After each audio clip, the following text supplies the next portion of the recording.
Hello everyone, my name is Devin and welcome back to Is It Ableist? I'm so happy to be back here with you all for episode 19. And as I always say, the things that I will be sharing with you today are just from my own personal experience, but I always encourage you all to go out into the world, get more experiences, more perspectives, because there's always more to be learned, and accessibility and disability is a spectrum. Today I am going to be sharing with you my top 16 warning signs of ableism in a dance classroom. And there are far more than 16, but today I just wanted to pick the ones that, in my personal opinion, are the most common and some of the most normalized. So I want to give these to you all to be able to spot some of this and to start to shift and change the narrative with these things that have been normalized within the dance community. So without further ado, let's jump into this video.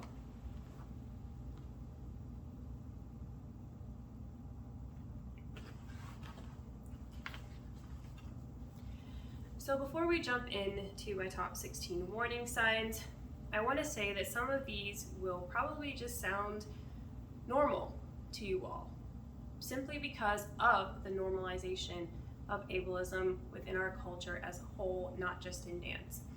A lot of these things are elements of dance that we have experienced every single day in our lives.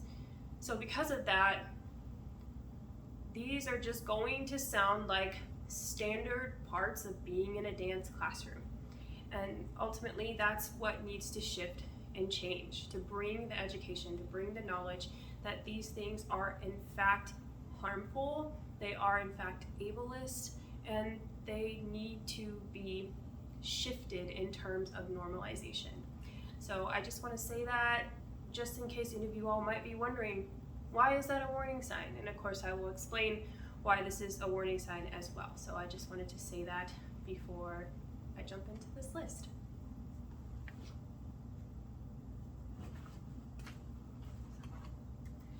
Number one, and probably the most common that you are going to find in terms of warning signs with ableism in dance, is language. And I have talked about this in a previous video, and you can go check that out whenever you want, just to get a little bit more in-depth look into ableist language. Everyone at some point has most likely used ableist language in regards to themselves or other people in their lives, or had people use ableist language in regards to you.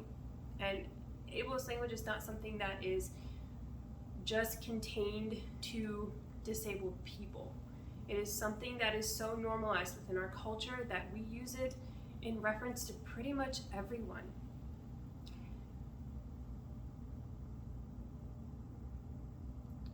So to give an example of this, how many times have you ever been in a class and you hear someone, one of your friends, your teacher, whoever, say, "Oh my gosh, you are crazy good," or "That was so crazy, it was such a crazy performance"?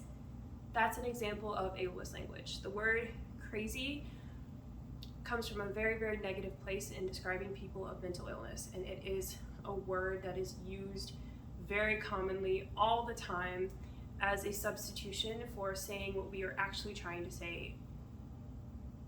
And a way that I like to explain ableism to people who have not started diving into dismantling ableism, or the way that I like to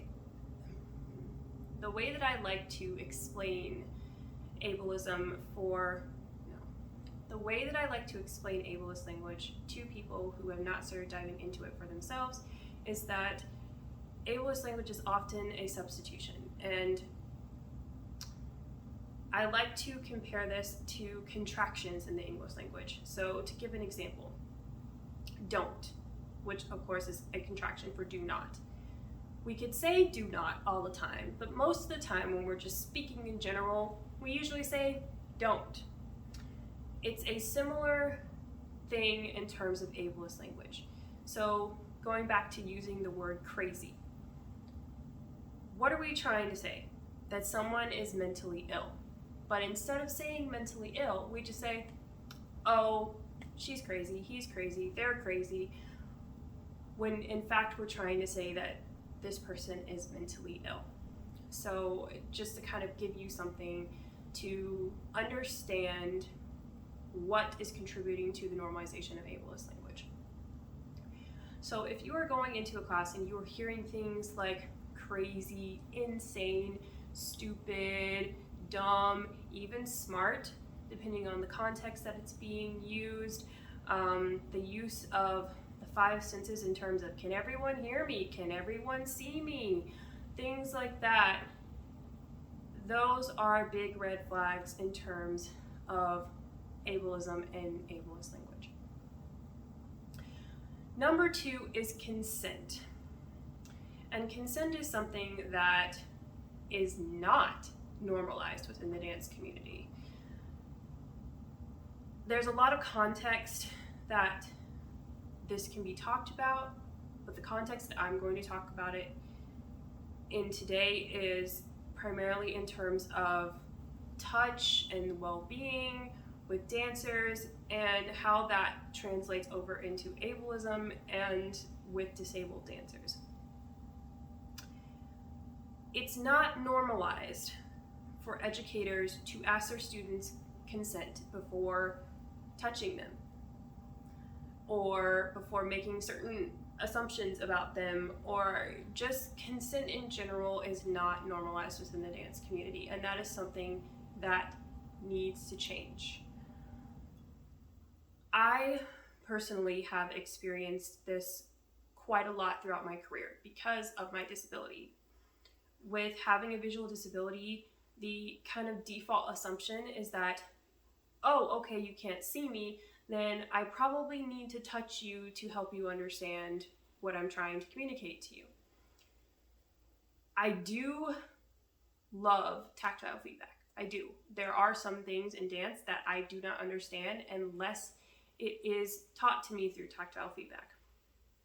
But with that being said, consent is still something that I personally wish had been incorporated in a lot of the classrooms that I existed in. And to give an example why this is ableist and why this can be very harmful, for me, there are a lot of times, because I grew up in like the modern contemporary type world, there were a lot of times that there was a lot of like head release and torso, spine release type movement.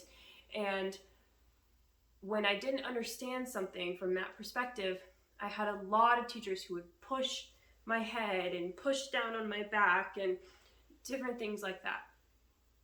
This was harmful to me because with one of my conditions, it affects my balance and it affects my placement in terms of where my head is going, where my body is going.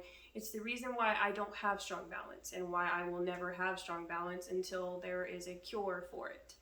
And so when my head is pushed off of its axis, it throws the balance of my eyes out, therefore throwing my balance off and throwing my sense of where I am in space off. And this is incredibly dangerous for me and also for the people around me. I will be transparent in that I didn't communicate this a lot because at the time I didn't realize that that was a boundary that I should have been communicating. And I just kind of existed within it in the way that I could to try to keep myself safe. Also, I knew that it was not normalized for me to say, can you please tell me when you're going to touch me, or can you please ask me first? So that just is an example to give you all of why consent in a classroom is imperative. It is going to teach your students that when consent is broken, that it's not okay, and that is something that needs to be taught so that you can avoid issues in the future. It's also imperative in terms of keeping your kids safe, keeping your students safe. And if you have someone who is disabled that is in your class, it's going to empower them to communicate needs. And that is also something that needs to be normalized within the community as communicating needs. Because ultimately, that is really what consent is that you're communicating what does and does not work for you, for your body, and being very open and honest about that. And that is something that is not existing within the dance community, and that is a humongous red flag of ableism.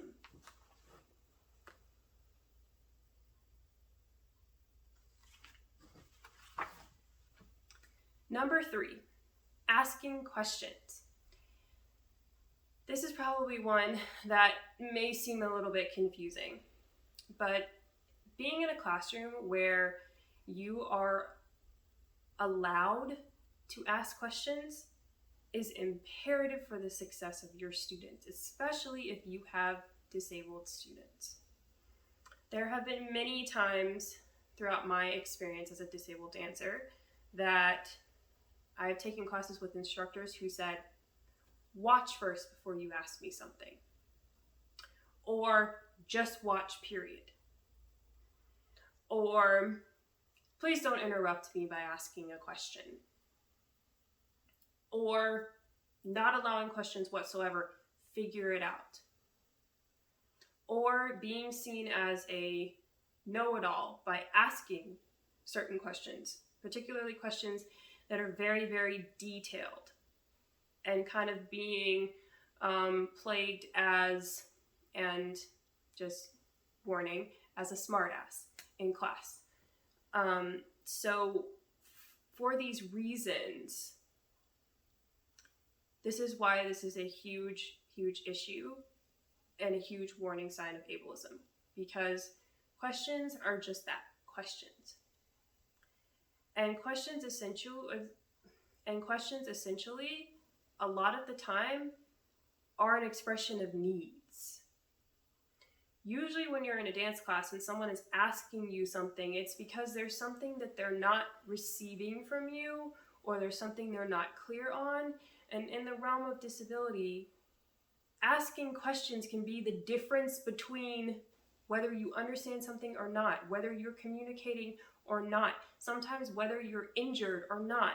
The questions should not be weaponized. Questions should not be something that can be turned into a negative exchange of energy or become a dictation of someone's character. Can questions start to go into negative places? Absolutely. I'm definitely not saying that that's not possible. Of course they can. But when we're looking at this just from more of a general perspective, most of the time, questions being asked in a dance space are, it's like most of the time, questions being asked in a dance place, oh my gosh. Most of the time, questions being asked in a dance space is an expression of a need. So if you are in a class where questions are being weaponized in any way that I just described, this is a huge, huge, huge red flag and a very big warning of ableism.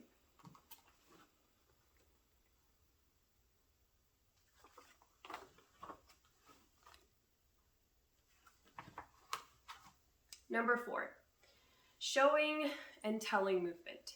This is something that I went into a lot of detail in a former video, so please go watch that if you want to see more about what I am about to speak about.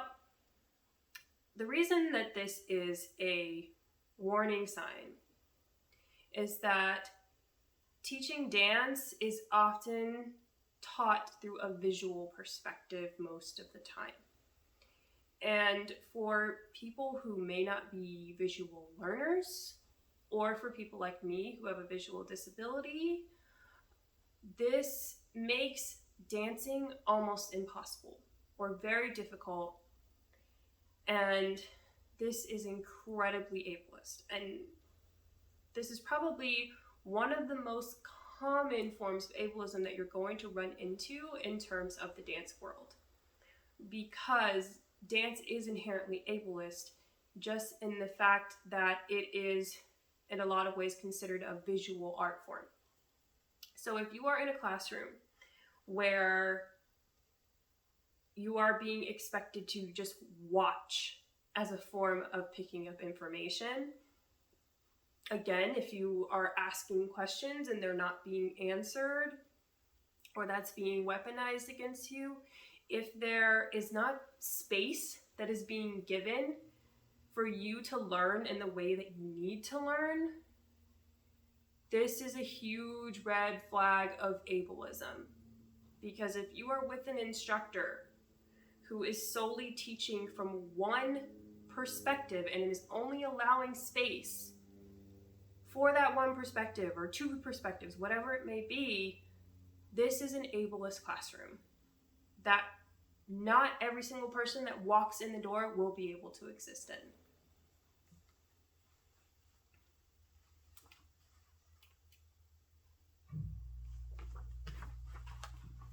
Number 5, autonomy. And this kind of goes with showing and telling movement as well. What is autonomy? That you can choose, right? And in dance classes, most of the time, it's not about what you get to choose. It's you're going to class to learn from this individual who ultimately knows more than you and is passing down their knowledge to you. So autonomy is not usually at the forefront of dance spaces, and this is something that absolutely needs to change. I feel like a big way that the lack of autonomy shows up is in choreography. And what I mean by that is, I'm going to show you this move, and this is what the move looks like, and it does not look any other way. It is on this count, your foot is in this position, and that is it. I want to see myself reflected back in you. Another way that this is also shown is with self-care, injuries. A lot of times this shows up in terms of giving your dancers breaks, allowing them to take breaks when they need, saying that they're not feeling well that day and maybe they need to step back, maybe they need to modify movement. This is autonomy.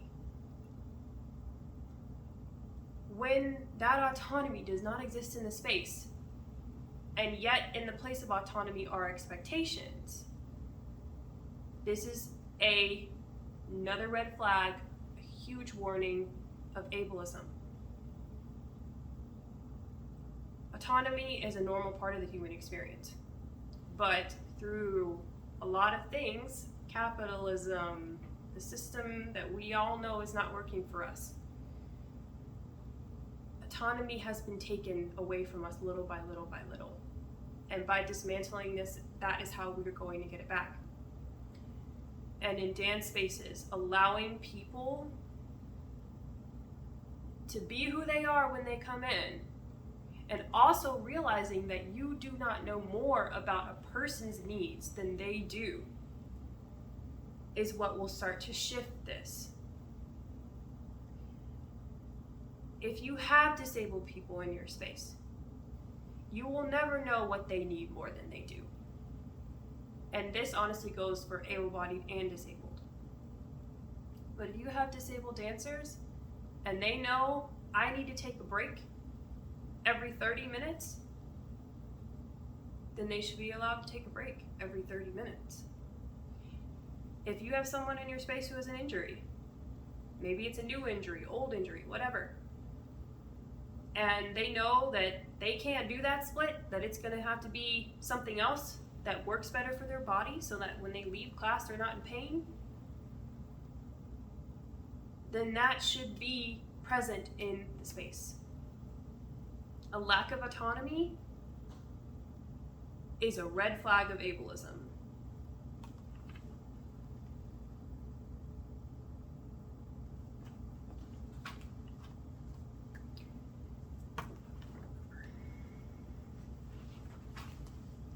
Six, self-care. And this kind of ties into what I was just saying. Again,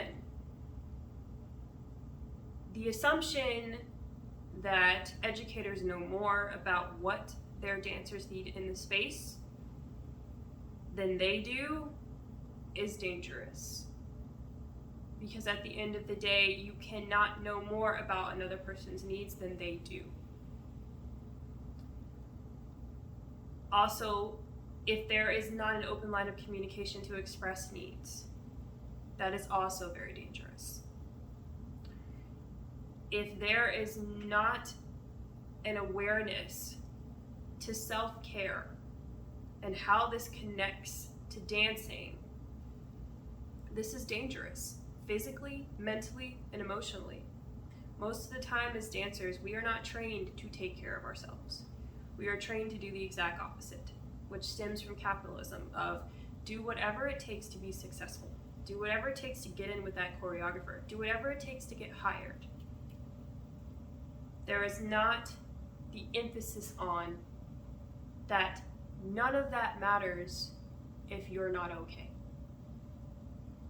If you are in a space where self-care is not at the forefront and your autonomy is being taken away in terms of how you control self-care for yourself,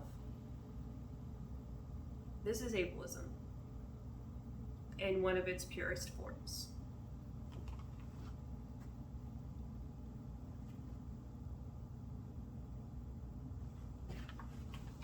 Seven, listening.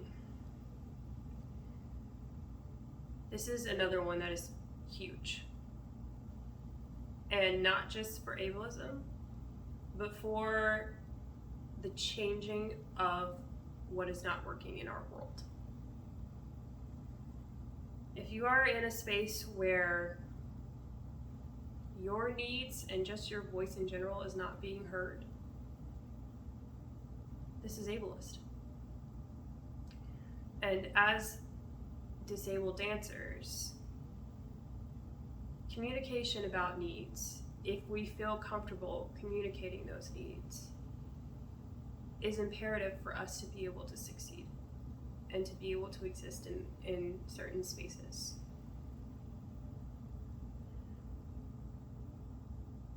People need to be heard. And even if you don't understand what is being said to you, this is when you have to make a choice of whether you are going to educate yourself to be able to understand what is being said to you. One of the biggest examples of how this is ableist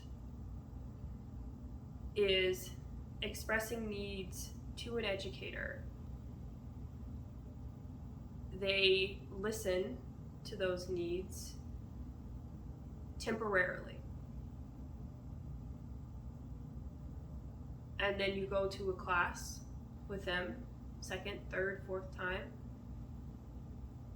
and it's like you never said anything. All of a sudden, the need that you expressed to them is no longer there.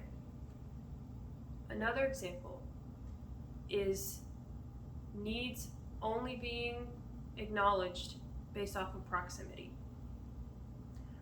Oh, I'll be accessible when my visually impaired student is here. But when they're not here, I don't have to be accessible anymore because they're not here. That's not listening. Listening to needs, listening to your students, listening to your faculty, whoever it may be, means hearing every word of what they're saying, educating yourself so that you can then implement what is being said to you. And also realizing that in listening to people, you may find that you have made some mistakes. Listening is not an easy process. It's not a pretty process. More often than not, when you're listening to needs, it's probably going to reveal to you what you need to change within yourself. So, if you are in a space where listening is not occurring,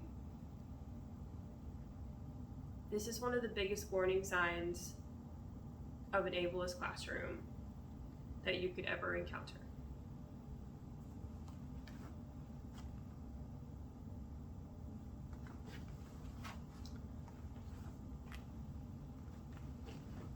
Number 8, tone of voice. And this is something that I would say is a very, very big issue in the dance world. And I'm going to be very transparent for a second, and I want to give a trigger warning for what I'm going to say. But I think it's important to say. Verbal abuse is rampant in the dance world. I myself have experienced an immense amount of verbal abuse in my career. And I think that this is something that needs to be addressed and needs to be talked about on a much deeper level. The words that you say, the way that you say them, the tone of voice that you use can be the reason why you cause harm or not. Also, looking at this from a different perspective, you may have students who have sensory auditory processing disorders. So the way that you say something to someone, if you're yelling at them, could be causing harm. You may have students who become overstimulated by noise.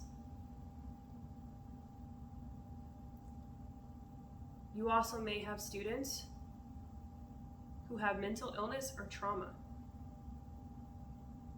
And the use of the tone of your voice could trigger that.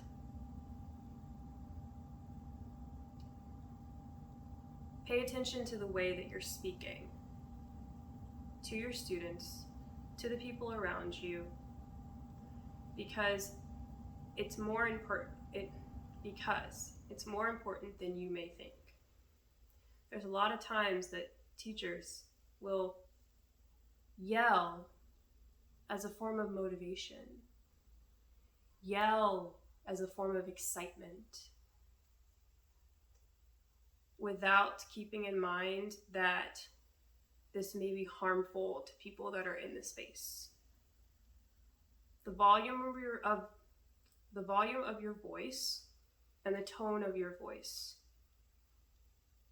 is important.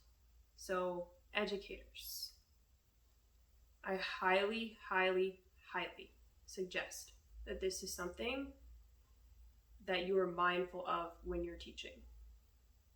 Whether you are just cheering on your students, whether you are, quote, showing tough love, whether you're trying to get a point across, the tone and the volume of your voice could be the reason why immense amount of harm is caused. Take it from someone who has been harmed by this very thing. So if you are in a classroom where you are experiencing this,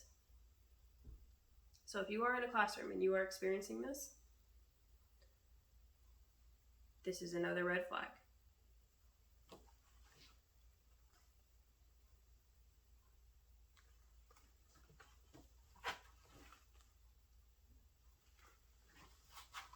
Number 9, assumptions. Assumptions are a dangerous thing just in general. But when we start talking about assumptions and how it relates to ableism, it is dangerous. Oftentimes there are assumptions made about people's abilities because dance is rooted in ableism and what you are. Because dance is rooted in ableism and in what you are or are not able to do.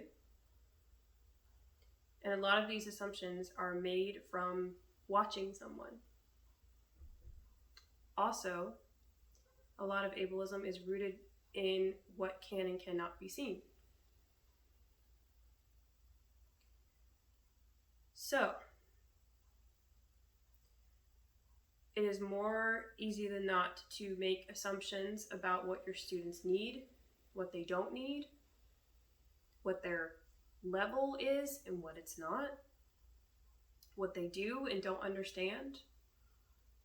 And this is ableism at its finest. Just because you have a student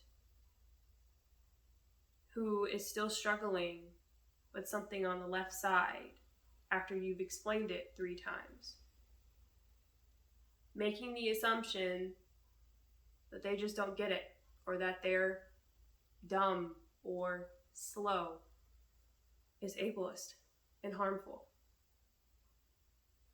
Making the assumption that you know better in terms of their bodies and what they need. Making the assumption that everyone that walks into your room is fine. Making the assumption that everyone in your room is able-bodied just because you cannot see whether they are or not. Going into a classroom that is built on assumption is ableist and dangerous, period.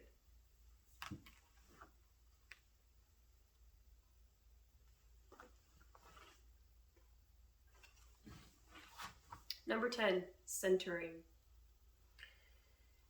Oftentimes when you're in classrooms, you're with educators who are centering themselves in terms of their classroom is existing for their own personal benefit, whether it's with money, whether it's with promotion, whatever the case may be.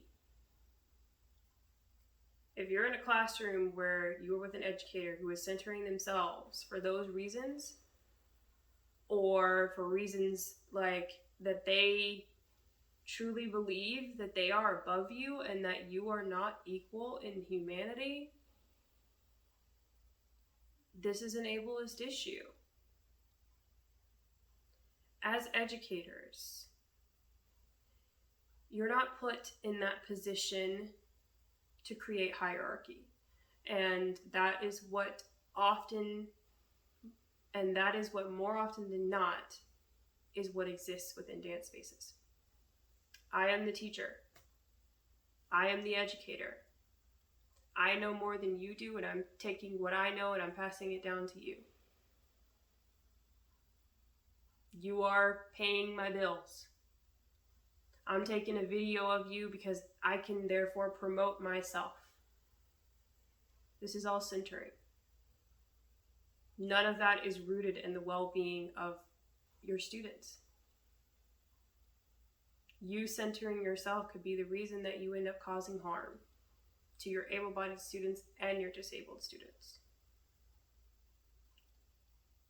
So if you are in this position where you are in a space where you're with an educator who is centering themselves,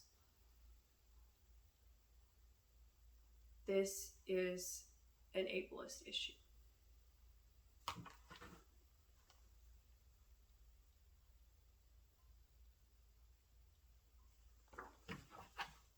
Number 11, inappropriate examples.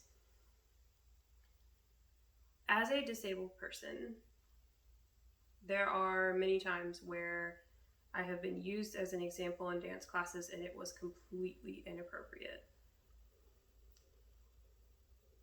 Educators, you should never use anyone as an example without their consent. And in terms of disabled students, you should never use a student's disability as an example ever. There are way too many times as disabled people that our disabilities are exploited and we are used as examples. And because of this, we end up being shamed or made fun of. And by doing this in a dance class, that is only further being perpetuated, and that is also perpetuating harm. This really is something that should never happen.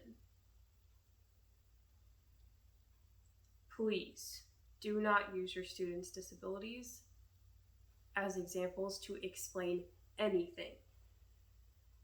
And to give an example of this, even when you think you're in the right, I'm going to tell you now, using your students' disabilities is always wrong. To give an example, there have been many times where I have had instructors say, oh, well, I was explaining. There have been many times where I've had instructors use my vision as a way to explain something visual. So they give a visual directive of use your eyes to see this. And then I have been using it as the example because they would say, oh, well, Devin did it like this because they can't see and they can't exist within the directive I just gave. So instead, they did it like this. And that was the example of how you could do something different. Now, this probably sounds like, oh, well, but they were using that as an example that this can look different. There are other ways to show autonomy, to give autonomy in the space, than to use a disabled person's disability to do that. Also, in this case,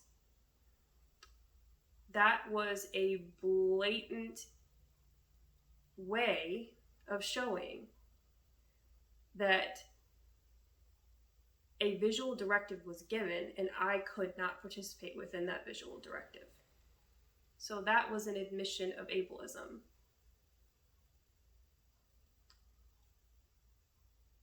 If you're in a classroom where you're being made an example in that way, or if you're in a classroom where you're being made an example without your consent, this is ableism.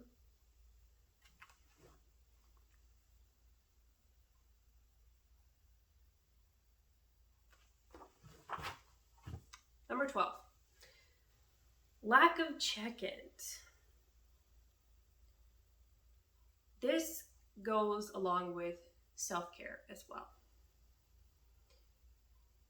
There needs to be a shift in consciousness in terms of that checking in with your students, with your faculty, with your assistants, with whoever is important. Whether it's at the beginning of class just saying, how's everyone feeling today? How's your body feel today? A good example of this is that I attended a class and we just had a, what are our need to knows today? Do we have any? These are important, especially if you have someone with a disability who may need to express what their need to know is, which again is an expression of needs. It's the same thing, normalizing the expression of needs, normalizing autonomy. If you're in a space where you were never once asked how you were feeling, or anyone around you for that matter, that's a red flag of ableism. And also a thief of autonomy, and also a complete disregard of self-care.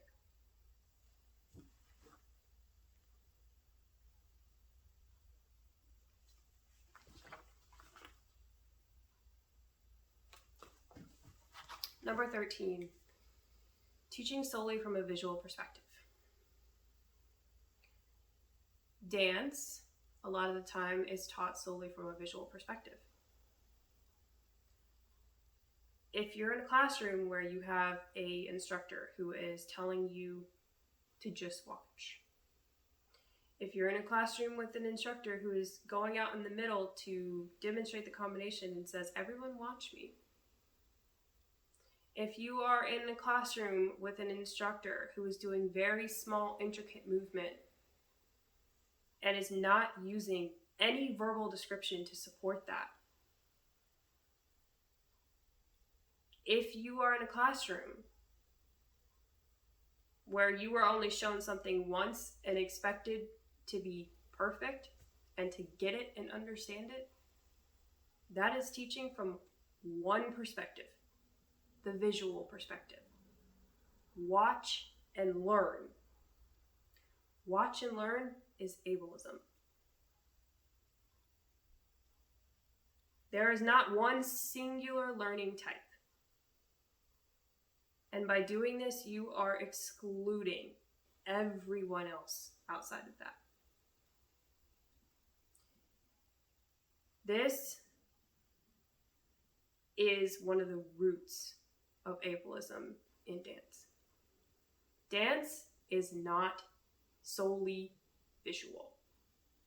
And the moment that we start to realize that is when this form of ableism will start to shift.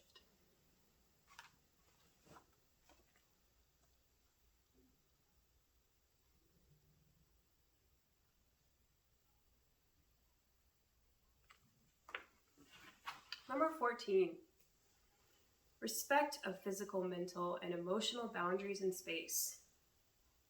And this is a huge one. Boundaries in space exist for every single human being on this planet. And when we recognize those boundaries, when we respect those boundaries, when we listen when those boundaries have been crossed, when we apologize for crossing those boundaries, that is when we can start to create safer, healthier dance spaces. Again, this is not something that is really normalized within the dance community. Oftentimes, it's like you show up, you do your job, you go to class, you do whatever, and your boundaries, your emotions, however you're feeling that day, needs to be left at the door. No. That is a theft. That is just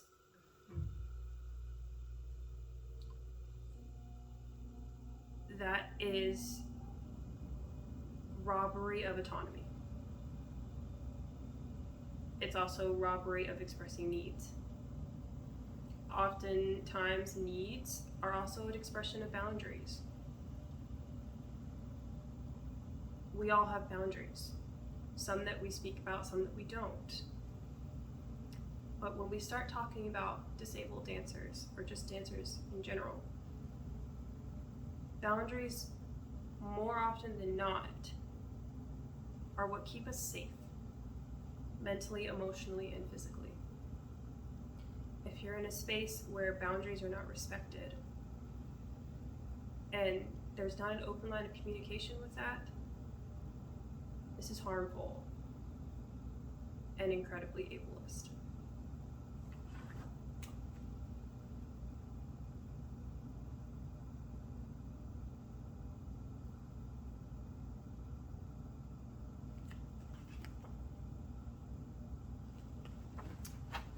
Number 15, inconsistency. And this goes back to something that I was saying earlier about expressing needs and those needs sometimes being met, but not always being met. I'll give an example of this.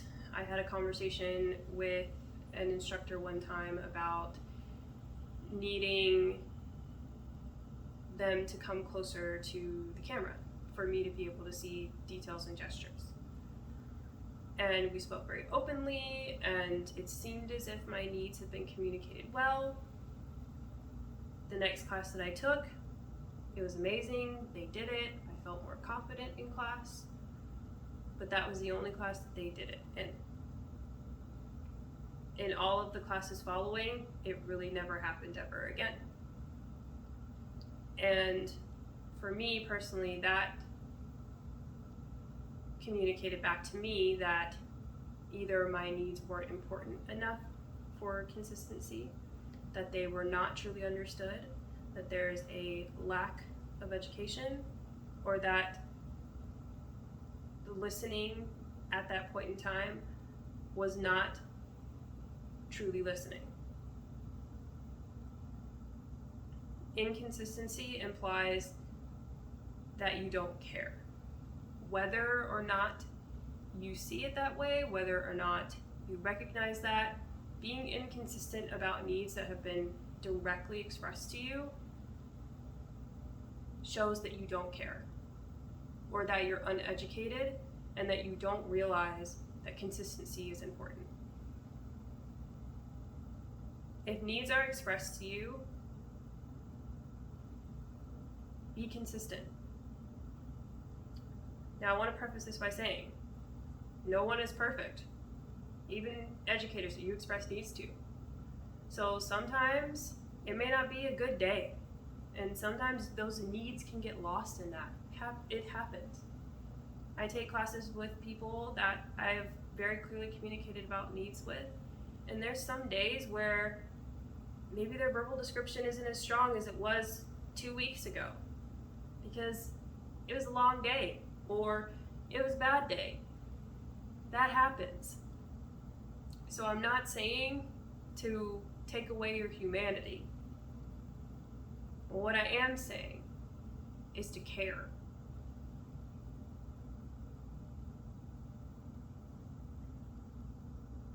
If you are with an instructor, you're taking classes with someone who is inconsistent with your needs on a regular basis, this is ableist.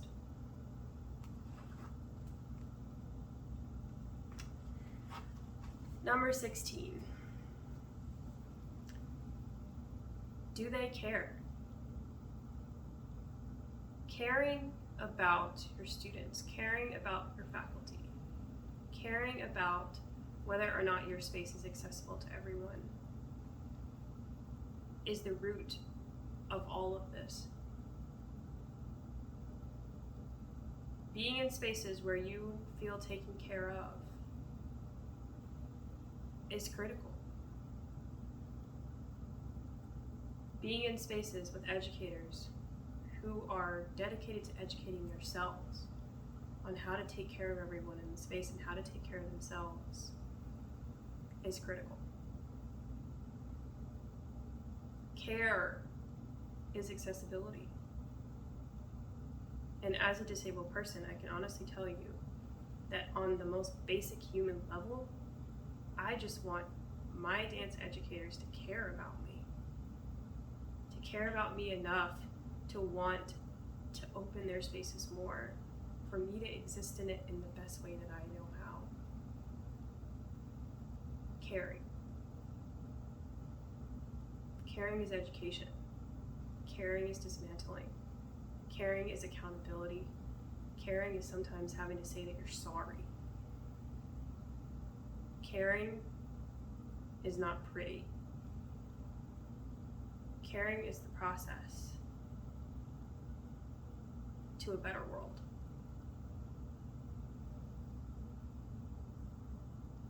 If you're in a space where care doesn't exist, this is ableist, and it's harmful, and it's dangerous. So I hope that you all have enjoyed episode 19 of Is It Ableist? I cannot believe we are already on episode 19. I am so excited for episode 20. Thank you all so much for going on this journey with me. It has been unbelievable, and I'm so happy to be here and so happy to bring my education to you all in the best way that I know how. As always, I post every single Friday, and I'm so excited for the content that I'm going to be bringing to you all in the coming weeks.